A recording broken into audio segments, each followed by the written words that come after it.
What's up, folks? You're listening to Real Laughs right here on Real Radio 104.1. I'm Mike Hurley. Tonight, I am joined in virtual studio with the entire cast. We got my good. We'll try that one again. Bro, right. I thought it was me. I freaked for a second. I was like, Yeah. I thought I was like, a seizure. yeah. All right. Here we go. What's up, folks? You're listening to Real Laughs right here on Real Radio 104.1. I'm Mike Hurley, joined in virtual studio tonight with a ton of funny people. We have my good friend, Mr. Ken Miller, from the law offices of Kaufman and Lind. We have Jeffrey Kaufman in the house, Miguel Colon Jr., and, of course, James John. Gentlemen, good to see you all tonight. What a rarity to have us all in one place at one time. It's really exciting. I was thinking about it. If we were Voltron, there would be times we showed up, we were just missing a leg. You know, it's like, he couldn't make it. He was booked. You know, that's right. Oh well, we won't do the battle. No. It's 2022. We're not going to not compete because we don't have all our parts here. Okay. There's something. Where's the sword? Where's the sword? That's right. We identify as a fully completed robot. That's what we identify as. All right, guys. Well, speaking of things falling apart, I was reading this study this week, and it's funny what they spend research dollars on. But this is what the actual study.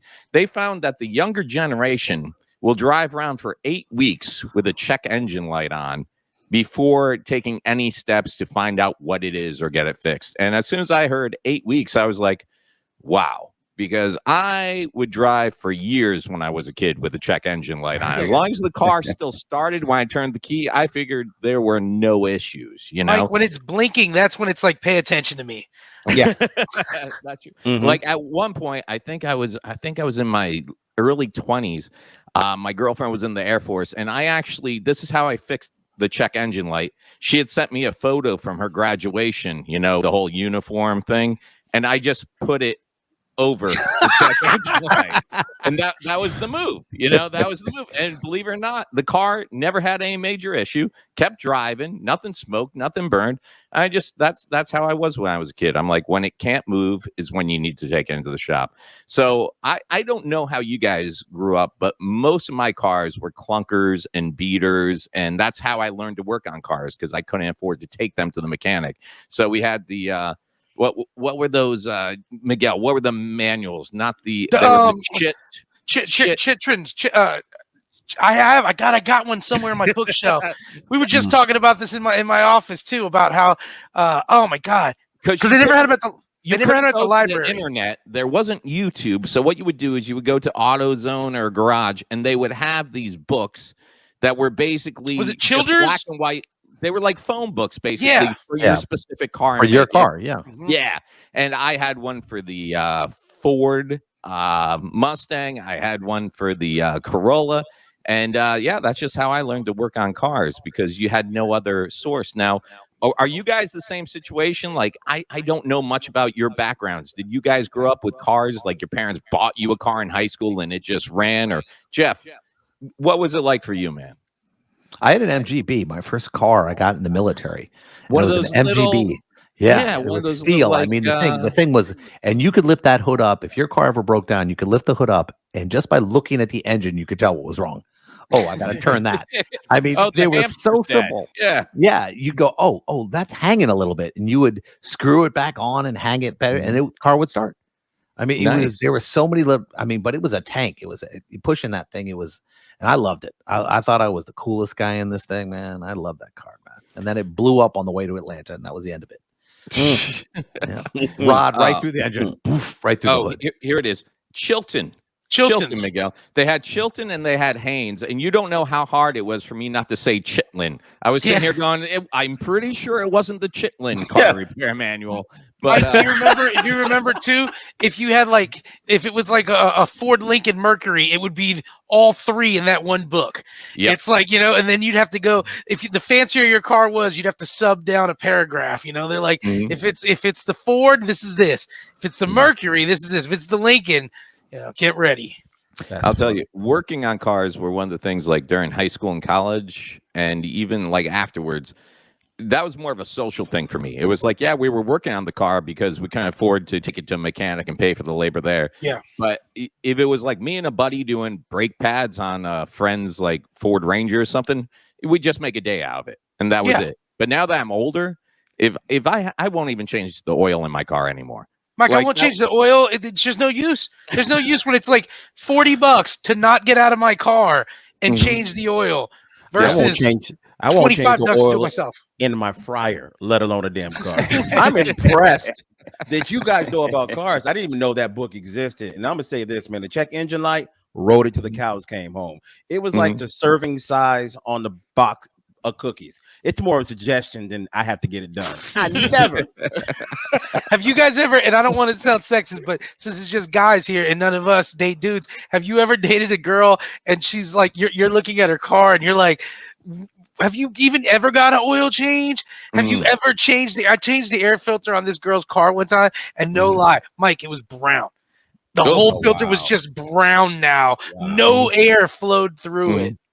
And here's a quick tip for anybody out there. Air filters, very, very simple to change.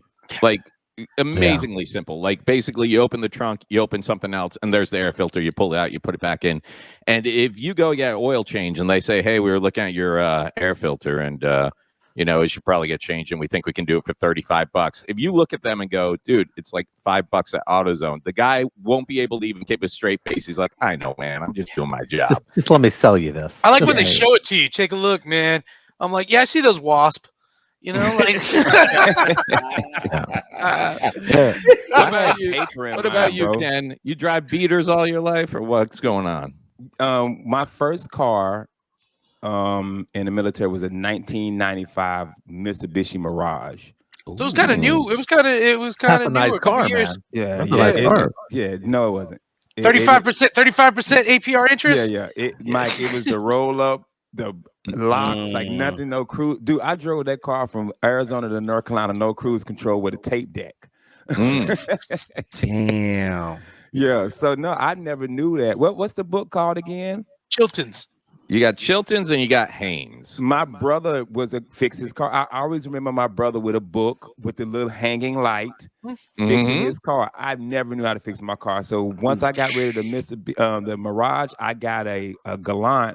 And after that, I only got cars that were brand new. I never would get another used car because I wanted something with a warranty, something that they do that thing now where they, hey, you got 2 years where we'll pay for your oil changes, and so that's all I do now. So you never buy another used car? Like never again. If I get a car, I want a brand new car. Do it because I know I'm gonna put miles on it. Like the car I got is a 2021, and I've already got almost 50,000 miles on it. And when I bought it, it was 3 miles on the car. Good Lord. Because I don't trust somebody else. I don't trust somebody else how they drove the car. Yeah. I mean, and when you talk about girlfriends, my girlfriend I had a bunch of them, and everyone was the same. They had the tree air freshener, and it was so old that it was white. And you knew she couldn't change the air freshener. She wasn't getting an oil change. Yeah. True story. For quite a few years, Kevin White would help me go Christmas tree shopping when the kids were really small, and it made no sense to bring them to the lot. So Kevin White would come out with me and help me hold trees and stuff, so I could take a look. And we loaded a tree. This is why I keep the PT Cruiser. I still have the PT Cruiser because that is the perfect Christmas tree delivery vehicle. You put the seat down, you open up the hatchback, you shove the whole tree in, you're home. Like I got pine needles from like 6 years ago still in that car. If that's the one reason I keep that car, that's why I keep that car. But like I just remember, I think it had to be 8-9 years ago. Now we shoved the Christmas tree into the back. We close it, and I just had one of those cherry air freshener shaped like the pine tree hanging, and we're driving, and with a straight face, we're like 10 minutes away from leaving the store, or we left the store like 10 minutes earlier. Kevin looks over at me, he's like, wow, these things are strong. Like he totally forgot we had a Christmas pine tree in the back. Yeah. It's that old man doesn't make sense much anymore type thing. I'm getting there, man. I'm so forgetful on everything nowadays. So Ken, you were never a work on your car, motorhead, grease monkey, nothing else. When the engine light comes on, I'm getting that thing fixed. I'm not, dude. We do too much driving as comedians to have the engine light on. I don't care if it's just that, because with Toyota, the engine light comes on every 5,000 miles, no matter what. Yep. No matter what. I gotta tell you, I get it checked. the 2021 Rogue is the first brand new car I've ever bought for myself. And I now see what all the hype was all these years, because as soon as anything goes wrong, I'm like, warranty. I believe I have a warranty. That's where I'm at. I'm very bougie with my warranty. Bro, I walk into the dealership. I'm like, I just bought this with a monocle on. Take it back. These tires are all, look at them. They're all dark. Hey, what's that long little cigar they used to smoke? Like the penguin holds the cigarette holder. The cigarette holder? Yeah. What I get lucky for working he arrives and he announces himself. Lord Hurley is here. Let the mechanic know. What I get lucky at working at the Sausage Castle, and you guys, Mike and Ken, you were there. We have that arena. On the other side of the arena is our auto shop. And it's a full-on auto shop, and we have a company called No Limit Garage, and that's Mike's other company that does. It's 100% named after No Limit Records too. I know. 100%. But we work on tour buses and stuff like that. So I got about 3-4 guys who work in the garage full time who are auto guys, and it's nice when like. Because I'm not a real auto guy. I'm a Chilton's. Let me figure this out. I can do these. This is out of my level auto guy. But it's nice when the auto guys like you. Because there's tons of times where I'm sitting there and they like lean into the car and they're like, what's going on? And I'm like, I don't want to bother anybody. But, it's no longer telling me how many miles I'm driving.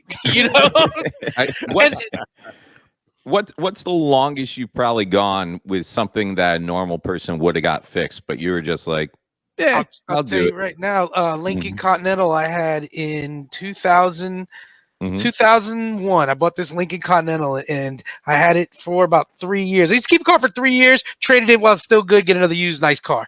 And the air system just shot on it one day. Like the AC?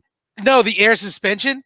What I had to do was I had to rig it. So before you got in the car, you'd had 2 wires and you'd touch them to the battery, and one would lift the back up and one would lift the front up, and they would slowly go down. But sometimes, Mike, the front one had a bad connection. So you'd be riding and you would look like a drag racer. Only the back would go up. And this is a beautiful, it was in 2001, it was a 1996 Continental. So it still was nicer.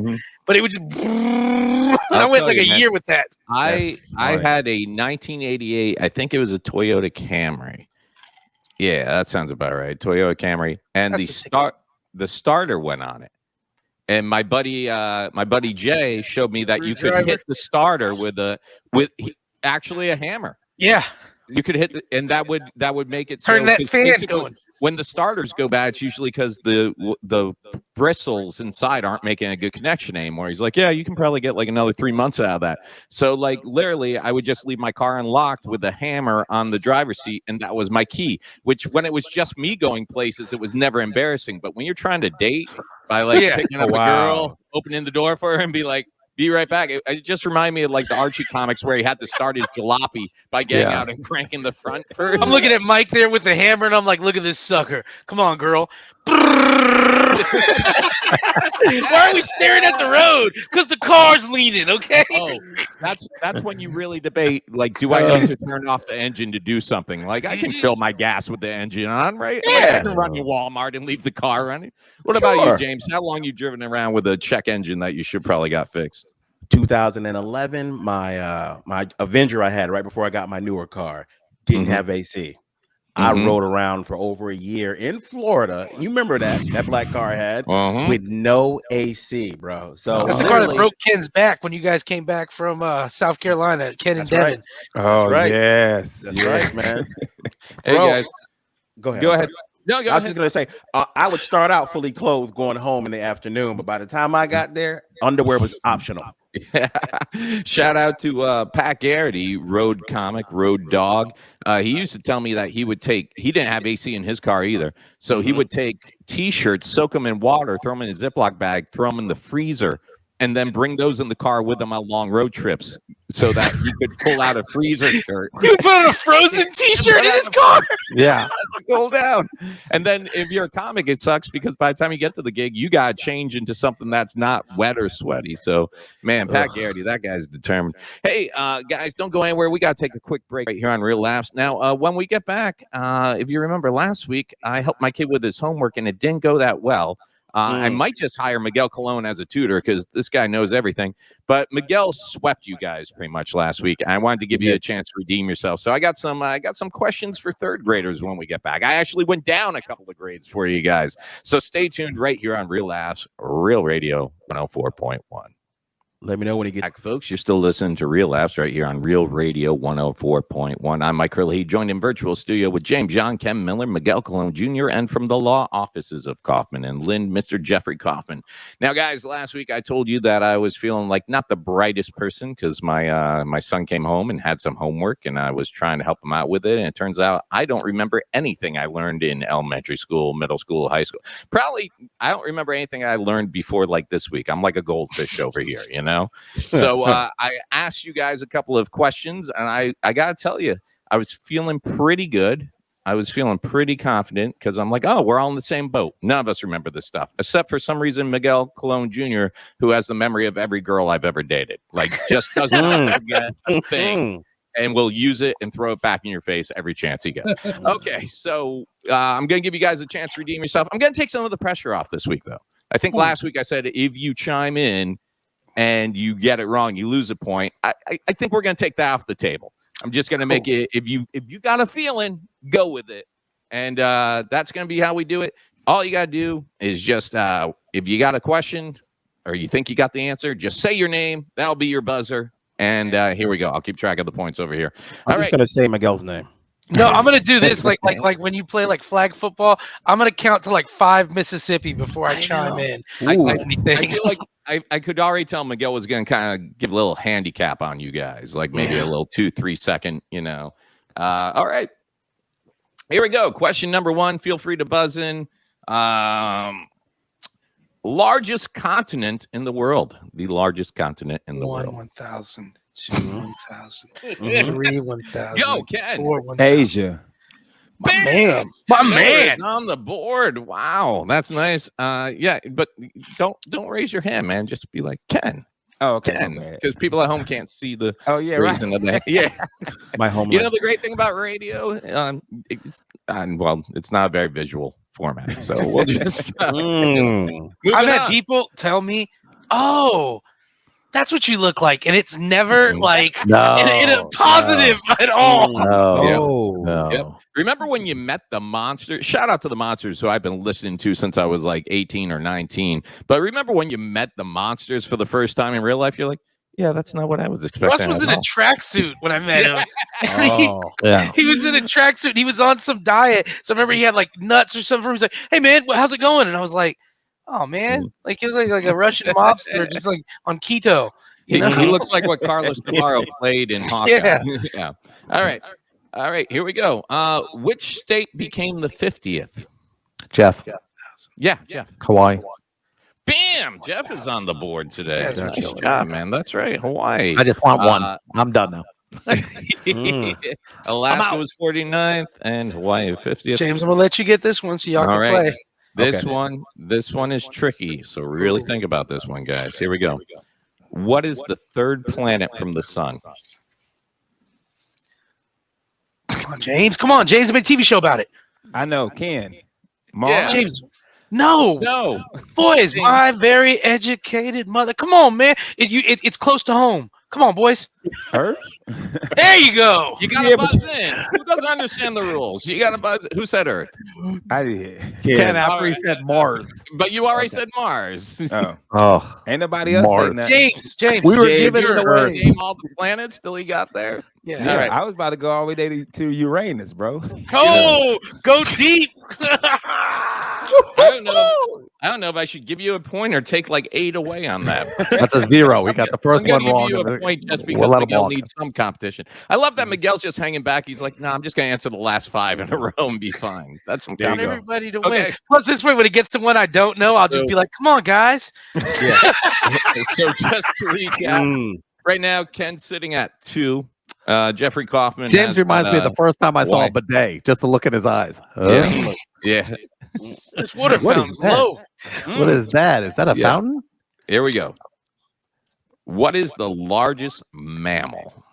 James. Come on, guys. Yeah. Whale. Ding. Correct. Blue whale. Look at that. I thought you were making fun of yourself. No. What's the largest mammal? You said James. He said, "Wow, Wow. Damn. You said I said yeah, because that's how whale. you buzz in.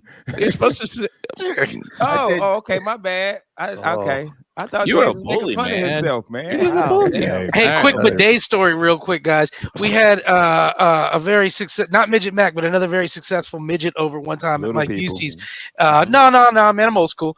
Midget, and he saw the bidet for the first time, and he went to Mike's bathroom, used the bathroom, and then Mike walked in. Mike was like, "Hey, it's a bidet over," and the dude was washing his hands in the bidet. The water came up, and he was sitting there. Oh, Mike got it on film. He's like, man, we got to class you up, bro. All right.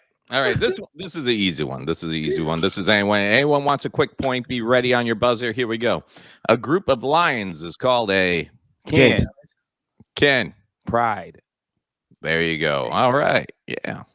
I just saw Another Beast one. this weekend. That's why. Was it good? It was good. It was Was it better good? than I thought it was going to be. Nice. Okay. My man Kaufman didn't take me to the movies for free this week, so I didn't see anything. You know, Ain't nothing to see, dude. It's bad. It's real bad out there.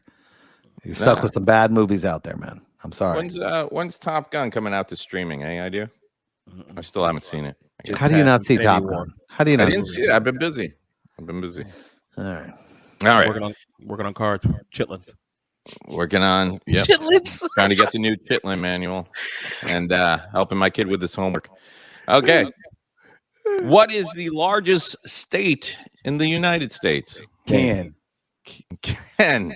Bro, I keep saying it first, man. No, Go ahead, kid. Am I calling this wrong? Yes. You're on my end. You're like a split second behind Ken. Okay, Miguel, what do you I think? kind of got James a little behind too. I don't know if it's a lag on our end then. Yeah. All right. You know what? Just be fair. We'll give James a shot. James, what you got? I don't even know. I'm going to guess Texas. No. It's Alaska. Oh, James, Alaska. Bing. Okay. All I right. learned that on TikTok. All that crap, James. All that crap. Okay. You So a I'll woman tell in you the what, office. here's What where if we I gonna stand. be treated equal? Oh, wow. I want them sit-ups. It's heavy. Wow. Good Lord. Here's where we stand right now in the totals, guys. We Read actually one have Chitlin magazine. we have 1, 2, 3, 4 points for Ken, 1 for Jeff, 1 for James. We're on our final question. And since Miguel has been so nice, I've just to been you proud guys, of the whole team, guys. I'm Almost gonna all. go ahead and make this. I'm gonna make this a 5-point winner answer. So that means God. anyone can sweep right here. Here we go. What is the closest star to the Earth? Kanye Jeff. West.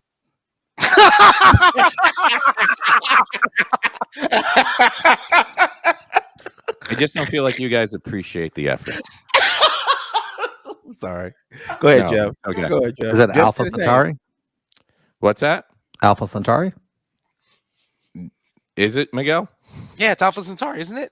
Or Is is it Proximo Midnight? Oh, Those are I mean, both my this third graders. I was the son. Like yes, it's the Oh, he got it! Yo, he beat us both with logic.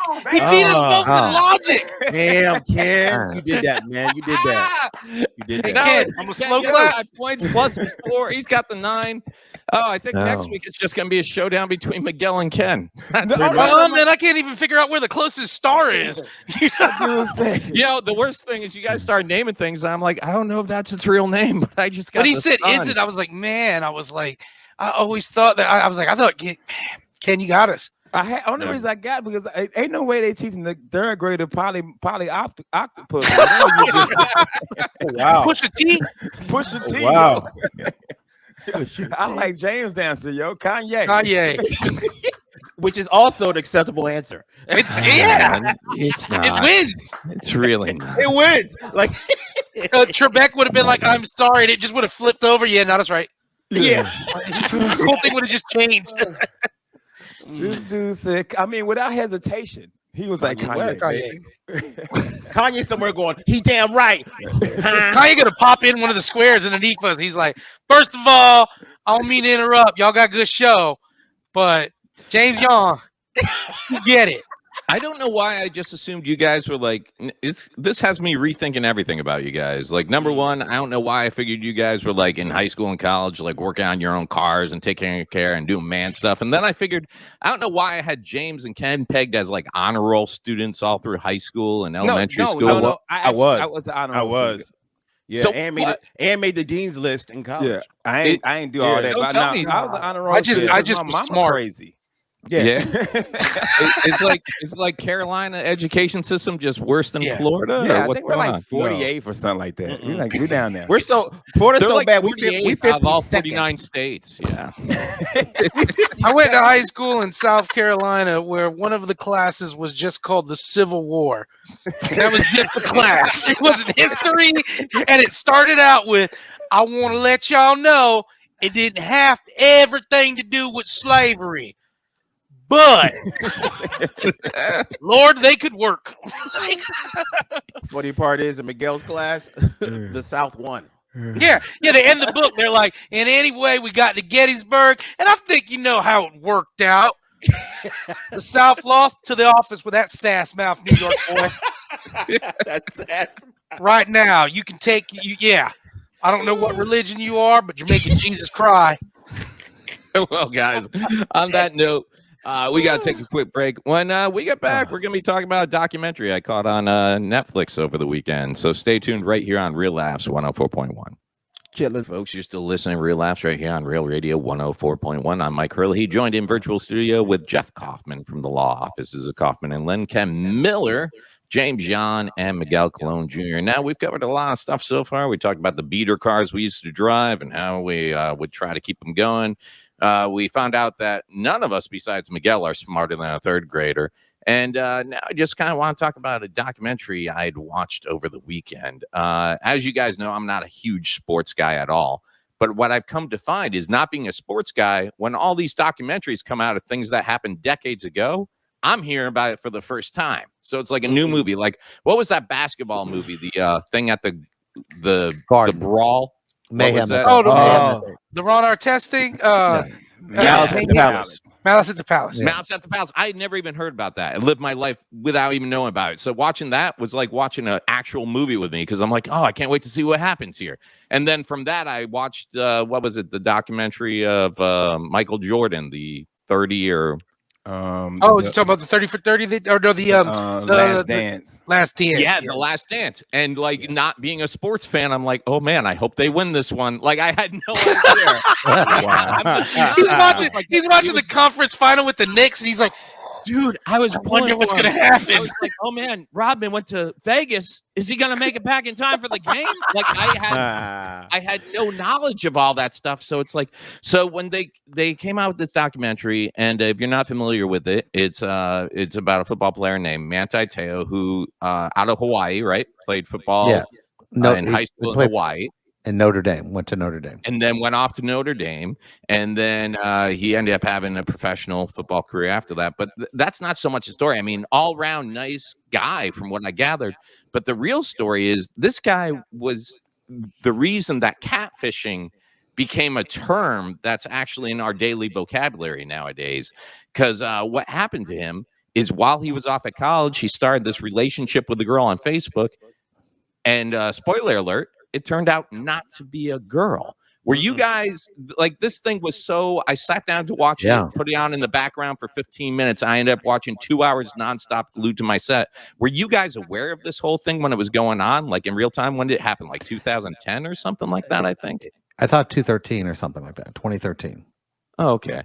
But the worst part about this is that, you know, the whole time you're going, you know, they were talking about it because that's how he wound up being the Heisman, and he kept talking about his grandmother dying and his girlfriend dying on the same day, and it was terrible. He was runner-up for the Heisman. Yeah, but he's still fighting. He's still fighting. So then he shows up to the Heisman, and 2 days after the Heisman, they out this thing that happened before he's going to the draft and all this other stuff. But what a nightmare. Because he doesn't know this. He's online. You know, back then it wasn't easy. And this girl, like, friends him. And he's asking all his buddies, do they know her? Because there's like a connection to all his buddies, because this dude basically created this web of people that he called family members and everything else. And he was friending people, and he was just faking. He was, he was a guy back then. Now he's transgender. But he's just going after these guys hard. And he has his fake girl voice and everything, and he talks to them as their family members, as this. I mean, he's doing voices. It's just painful, and this dude doesn't know, and he's just torturing this guy. I mean, when I say torturing, it's ridiculously offensive, because he pretends he's in a car accident. Yeah. So and has him speak to him over the phone while he's breathing. And the girl's like she's dying, but every time Teo talks to her, she breathes. She gets better. Just to give you guys for 30 days. Of this. That's horrible. Just to give you guys a recap of this, he's off at college, he's playing ball, he starts this Facebook relationship with this girl, he's playing college ball, and this girl, every time he's like, hey, we should meet up, there's always an excuse. Whenever it's time to FaceTime, oh, your picture's coming through on my end, fine, I wonder why you're not getting mine. Like, there's always an excuse. So then when it's finally this guy's pushing to meet, she comes up with I'm in a car accident, and has family members who was the dude pretending to be the girl call up and be like, oh, he's got the 2 coconut shells for horses. He's like, it looks like an Amish farmer's coming up. He put out a 1927 news report. So here's the thing. The guy who is pretending to be a girl has a family member, quote unquote, call Manti, Teo, and be like, oh, your girlfriend's dead. And that should have ended everything. But instead, now the guy who had created the whole character, the fictional girlfriend, starts missing Manti. So he just calls up one day, asks the girl again, like, I'm still alive. I was on the run because people are after me. Like, all this weird suspicious Tinder swindler. Stuff. I got enemies. Exactly. So then when it comes out, like, he's just going into the draft. He just came in second for the Heisman. And then when it comes out, like, oh, he had played this whole season in honor of his dead girlfriend and his grandmother, who actually did die. You're second guessing everything at that point. You're like, show me Nana's body right now. Right? I was Nana the whole time. I got you. So then the worst part of this whole thing is there becomes the speculation that, like, was he involved in this? And he's gay, pretending he's gay, and that this imaginary girlfriend of his. Yeah, it's Notre Dame too, so they're like, Nancy, we're going to talk to you right now. Yeah. Are you like little boy gay or grown man gay? Because the Catholic Church has a way to fix all of this. But you got to remember, in the time when he was doing this was like the early 2010s and what's like that. There wasn't as much social media and stuff like that. So it was through Twitter, it was through Facebook. But nowadays it's really easy. Like, even when you meet someone like on Tinder, it's like, it's almost like a proof of life hostage situation. Like, I'm going to need a photo of you holding up today's newspaper and making a peace sign. I need to see the date, like, you could call for stuff like that. Let me see them bangs, girl, in the USA Today. Oh no, he does it. He does this thing. And remember this, the guy used this girl's photo to show this is what she looks like. Well, the dude actually contacts the girl and says, listen, my friend who is devastated, could you take a picture of you doing this, making a peace sign with the date and all this other stuff? So the girl just thinks, she doesn't even think that she's doing something wrong. She takes the photo and the guy, oh my God, she's alive. I mean, this dude was evil on levels that, I mean, Disney villains have nothing on this dude. Yeah. I mean, when you watch what he did, torture this guy, and then he gets caught, and he's still upset about it. He goes on Dr. Phil, which is my favorite.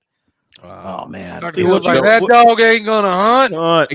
I guess that brings me to this. Like, I'm one of those guys where if I know as comedians we do a show, and then after the show you got all these requests on your socials and stuff like that. I'm one of those people that I'll still go through the socials, see where they're from, see who they're friends with, and make sure they're real people. I can't tell you. I wish I could out the comedians that are responsible for this, because at least twice a week there's this amazingly hot, attractive girl that will friend request me, different girls. But then I look at our friends in common, and it's all thirsty comedians. It's like, dude, do you guys not take a second to vet these people? When you go to their profile, and every picture is like from this week, everybody, all the comments are just like, hey, you're gorgeous, you're gorgeous. There's no personal interaction. There's no family. So I guess that I want to lead into, have you guys ever been catfished? Even on a level of not relationship, just like fake people sliding in, trying to get something from you for some reason? Or have you had experience with a friend ending up in a situation like poor Manti Te'o? James, you got something? Not that bad. Like for me, it's fake accounts trying to get in. They want something. Hey, I saw you. Your account looks interesting. I would love to get to know you. Where are you at? Like stuff like that. Like creepy. Like it's not a real person, but I'm still wondering who the hell wants to know where I'm at and why. Right. Yeah, but I'm never gonna get like catfished by a girl, because first off, if you're a good-looking girl and you friend request me, I'm gonna message you and say run. That's it. You're not even gonna be. Dave's gonna open his computer. He's gonna see a good-looking girl. He's like, huh? Grab his computer.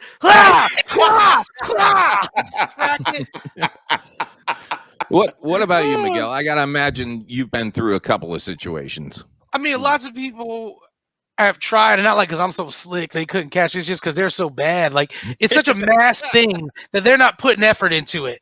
They're just going out there getting. I recently had a girl that I used to see who her account got hacked, and out of the blue, I was like, I haven't talked to her in a while, and I saw that she had sent me a message. So I was like, let me open it, and it was just so generic. It's like, hey, sweetie, I decided to open an OnlyFans. She's like, really interested if you want to take a look at some of my content. She's like, I think you would enjoy it. And I'm like, they don't even try to read that me and her have a whole history of messages above. Yeah. They don't even come with it. They're just like, and then my favorite too is when like they obviously like some Ukrainian dude, and he's like, oh, hey there, guy. It's me. We met at party a couple nights ago.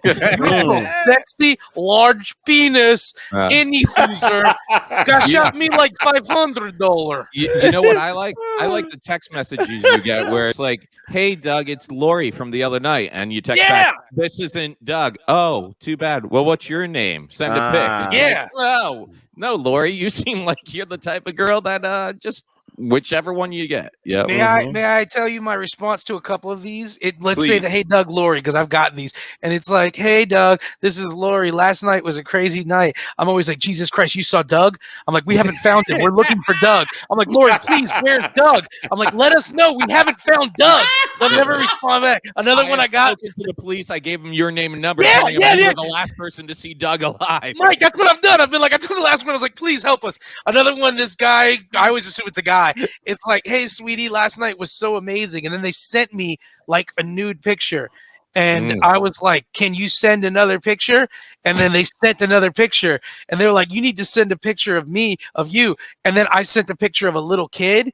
And I was like, it's just a little kid waving. And I was like, this is me. I'm Kevin. I was like, I'm 14 years old. This is so cool. You're sending me nudes. And then they're like, oh! Perfect. What about you, Ken? You ever get caught up in anything? No, just like the night James said, the generic ones, the hi. Yeah. Like as soon as they say hi, like today, I did a guest spot at the Improv last night, and then afterwards I was telling everybody, hey, come see me at the, on the 7th, 8th at the Improv. Send me a IG request, and I follow them back. And then one of my follows, as soon as I hit follow, it was like, hi. How are you? And I automatically just blocked them because I knew it was on some BS, but not no catfish. We talked about it last week. When I did get caught up was back when they had MS Messenger, and you used to like go back to chat with people back in the chat room, age, sex, location. Yeah. So this girl I dated, who I actually lost my virginity to, that hits me up, was like, yo, how do you know me? And I was like, and at the time I was working the night shift, and I was working night shift, so I'm kind of like just sit there, picture your D. Remember him? Like, yeah, right. I was like, how do I know you? Because I lost my, like, I'm telling her all this stuff, and then years later, come to find out it was her boyfriend messaging everybody on her IM list, trying to see who we were. I hadn't talked to the girl in 5 years. I mean, it's been a minute since I talked to her. So when she popped up, I was just like, this how we know each other. So other than that, that's about it. But I'm not, dude. If we're talking and we're months into it, I ain't seen you. You ain't seen me no picture. My internet just happened and I be working all the time. I know it's some BS. I'm gonna leave that alone. Yeah. What about you, Jeff? I actually went out with a young lady once on congrats. when they show your pictures and everything. And I was going, wow, this is a good looking girl. And she shows up, and I don't know what kind of bionic filters this girl had on her page, but nothing like the girl who showed up. Not at all. And I was like sitting there, and you know when you're stuck with somebody, you're and you don't quite know what to do. And I mean, it was her, but it was just like a super ridiculous filtered version of her, and it wasn't even close. And I just felt like an old moron. Yeah, that's when you show the picture, be like, I'm looking for this person. Yeah, and then like, you know, it's almost like, are you supposed to feel bad there? Because it's like, oh, are you shallow because the girl that showed up wasn't as attractive as the girl you thought? Or do you have the right to be like, nah, this was a bait and switch. This is false advertising. Yeah, what else is? Yeah, because we haven't been talking to each other. We haven't been friends. Yeah, I met you to meet this person, and then you know, you lied. You're a liar. I'll tell you right now, this is definitely Dutch. Yeah. Oh. Wow. Dude, what are you? I'm You're not even ordering. I'm not making you pay for everything. Yeah. I'm gonna have a stoop to go. I'm leaving, Myke. I'm dashing, yo. Yeah. Well, guys, we got to get out of here in just a minute. Before I do, of course, I want to find out, you guys anywhere this weekend? What you got? You got Key West, baby. Key West Comedy Club this weekend. Oh, say hi to Joe and Tom, man. That is a great room. I love Key West. Have fun down there. Miguel, you got any gigs this weekend, man? I'm actually performing right now. Ooh. From the future past. I'm with James right now. Where are we right now, James? We're at the Chateau Elan in Sebring. Chateau Elan. Nice room. Right on a racetrack. I like it. You know what I like about the Chateau Elan? Oh, we gonna hunt some gator at the Chateau Elan. Tag us some tree shakers and some tree breakers. What about you, James? Other than the Chateau, you got anything else going on this week? Yes, it's coming up week. I will actually be at Vasani's in Port Charlotte, one of my favorite clubs. If you guys are in the area, please come check me out. Nice. Mr. Kaufman, you out and about this weekend, or are you keeping it close to home? I'm staying close to home, but we have Under Oath. Under Oath is airing 8 to 9 on Saturday, and that's a lot of fun. We've had a lot of great guests on that show. I've been really enjoying doing that show. A lot of fun. Oh, nice, man. Congrats. Myself, Thursday night, I got a private show with Mr. James John and Tight Myke Randolph. We're doing, what is that called? The Leo something in Kissimmee or something like that? No, the Royal Caribbean. Yeah, but it's for Leo or something like that. Law enforcement officers? Yeah. No, I think just Leos. Some dude named like Leo. Sagittarius, Capricorn, Leos. Something like that. It's not. And then I'm pretty just Leo. You know what? Leo. Yeah. When's the show happen? Leo. Yeah. Miguel, you know how it is. When it's not your culture, you don't ask too many questions. You just go, all right, we're doing it. I'm like, let's go do this. This is going to be fun. I hope Sandman's there. Manual. I'm just going to. Yeah. All right. This Friday, I'm going to be in Inverness, Florida at the Valerie Theater. I haven't done it yet, but Ken, you played that place, right? You guys, you do it too, James? Yes, nice sir. place, nice room. What's the name of it? Valerie Theater, Inverness, Florida. Oh, I might have done. I don't know. All right. Well, that's where I'll be. So check out my website or check out my TikTok. Get on the bandwagon now because I'm at 12.5 thousand followers and we got a video that just hit 1.6 mil. I'm not in it, but take a look at it anyways. Bring them out. Yeah. So I'm viral right now. It's a big Oh, deal. COVID. Yes. So on behalf of myself, Myke Hurley, James John, Ken Miller, Miguel Colon Jr., and Jeff Kaufman from the law offices of Kaufman and Lynn, thanks for tuning in. If you like this episode or you want to hear any of our past episodes, hop on over to the iHeartMedia app. Just put in Real Laughs. You can also find us on Spotify and Google Play and anywhere you hear podcasts. Also, check out YouTube because every now and then Ken Miller, since he's unemployed, will throw something up on there for you. So check it out. Thanks for tuning in, and we'll talk to you tomorrow night when Ken Miller is back in the big chair. Peace.